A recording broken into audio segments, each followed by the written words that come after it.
रीवा के राजस्व अधिकारियों ने सोमवार को कलेक्ट्रेट पहुंचकर मुख्य सचिव के नाम कलेक्टर को ज्ञापन सौंपकर खुद को विभागीय कार्य से अलग कर लिया है। राजस्व अधिकारियों ने गैर न्यायालयीन और न्यायालयीन कार्य विभाजन का विरोध किया है।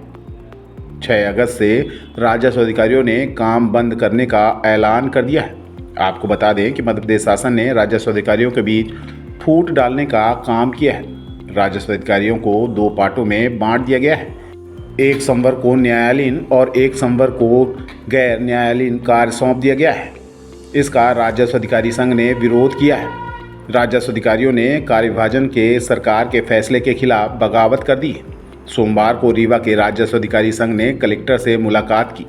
उन्होंने ज्ञापन सौंपकर 6 अगस्त से खुद को राजस्व कार्यों से अलग कर लिया है। राजस्व अधिकारियों का कहना है कि वह हड़ताल या अवकाश पर नहीं जाएंगे, लेकिन काम भी नहीं करेंगे।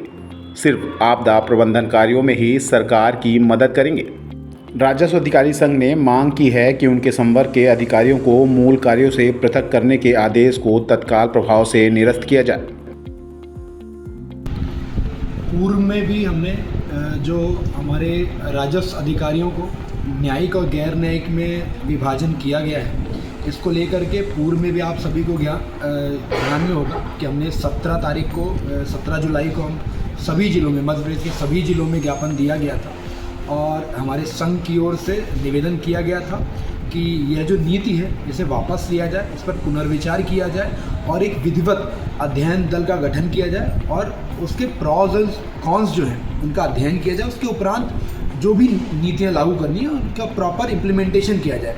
परंतु हमारे संघ ने समय दिया, शासन को समय दिया, प्रशासन को समय दिया और 20 तारीख को हमने अपना जो आंदोलन था उसको स्थगित किया, जिससे शासन स्तर पर पर्याप्त समय मिल सके इस नीति पर पुनर्विचार के लिए। और हमारे संघ के प्रतिनिधि मंडल ने भोपाल में आदरणीय PS महोदय से भी मुलाकात की और उसमें यह बोला गया कि ये कुछ जिलों में पायलट प्रोजेक्ट के तौर पर लागू किया जाएगा।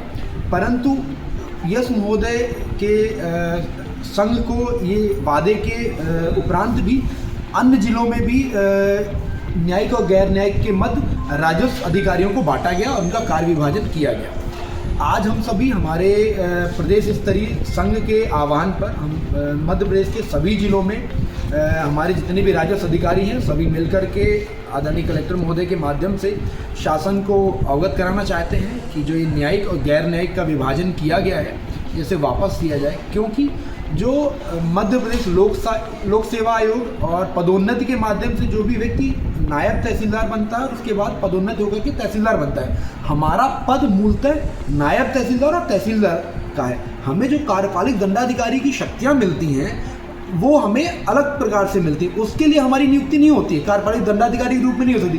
कार्यपालिक दंडाधिकारी जनपद CO भी बन सकते हैं, CMO भी बन सकते हैं, विद्युत विभाग के लोग भी बन सकते हैं, महिला बाल विकास के CDPO भी बन सकते हैं।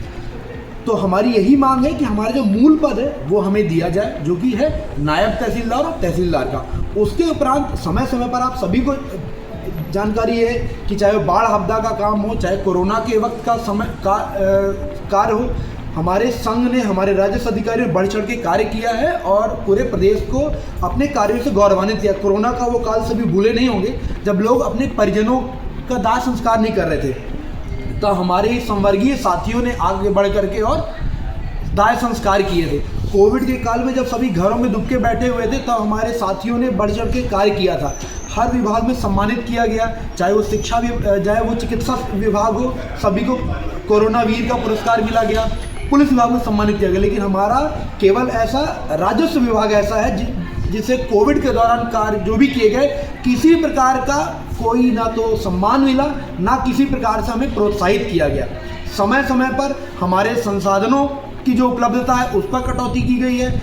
आज हमारे जितने भी, मैं आप सभी को बताते हुए बड़े गर्व का विषय है कि फार्मर रजिस्ट्री है एक विषय जिस पर केंद्र सरकार राज्यों को अनुदान देती है। पूरा मध्य प्रदेश पूरे देश में टॉप में है। किस वजह से? हमारे पटवारी, हमारे तहसीलदारों की मेहनत की वजह से। लेकिन इस बात को कोई रिकॉग्नाइज करने के लिए तैयार नहीं है। अन्य विभागों में प्रदेश स्तरीय पुरस्कार मिलते हैं, हमारे विभाग में जो हमारे आदरणीय PS महोदय, मंत्री महोदय जो भी अभियान चालू करते हैं, चाहे वो सीमांकन को लेकर के हो, नामांतरण को लेकर के, बंटवारे को लेकर के, हमारे सभी साथी रात दिन मेहनत करके उन अभियानों में सफल बनाते हैं और कार्य करते हैं। क्योंकि ज़मीन का कार्य है, इतना सरल कार्य नहीं होता है, दुष्कर कार्य होता है। परंतु हम यही उम्मीद करते हैं कि हमारे इस ज्ञापन के उपरांत शासन अपनी नीति को वापस लेगी। और मैं आप सभी मीडिया बंधुओं के माध्यम से निवेदन करना चाहूँगा कि हम 6 तारीख से हम किसी प्रकार की हड़ताल पर नहीं जा रहे हैं। हम अपने केवल कार्यों से विरत रहेंगे। हम सभी साथी अपने मुख्यालय में बैठेंगे, जिला मुख्यालय में बैठेंगे और यहाँ पर रहेंगे। और आपदा का यदि कोई कार्य आता है तो हमारा संघ बढ़ चढ़ करके उसमें लोगों की मदद करेगा। और मैं किसान भाइयों से माफ़ी भी मांगूंगा, क्योंकि जब हम लोग अपने ऑफिस में नहीं बैठेंगे, कलेक्टर कार्यालय में बैठेंगे, उस दौरान हो सकता है कि उनके कार्य प्रभावित हो। तो मैं अभी तो हम पूरे संघ की तरफ से माफ़ी मांगता हूं। लेकिन ये वक्त ऐसा है कि यदि अभी हम उठ खड़े नहीं हुए तो गैर न्यायिक और न्यायिक में विभाजन होकर के पूरे संघ का विभाजन होगा। और अभी वर्तमान में आप देख रहे हैं कि जब राजस्व एक तहसील में 3-3 लोग 4-4 लोग राजस्व का कार्य कर रहे हैं, तब इतनी ज़्यादा पेंडेंसी, इतने ज़्यादा राजस्व के कार्य हैं, क्योंकि अब दिनों दिन लोग नामांतरण, बंटवारा, अपनी जमीन का सीमांकन करना चले। जब उन न्यायालयों को मर्ज करके 4 की जगह 1 पीठासीन अधिकारी बैठेगा तो कार्य बढ़ेगा या कम होगा? तो हमारे संघ का पूरा यह मानना है कि इससे कहीं ना कहीं राजस्व अधिकारियों पर बोझ बढ़ेगा, जनता के कार्यों की पेंडेंसी बढ़ेगी। मैं आप सभी के माध्यम से अनुरोध करता हूं कि सभी हमारा इसमें सहयोग करें और हमारे संघ की जो मंशा है उसको पूर्ण करने में हमारा मार्गदर्शन करें। धन्यवाद।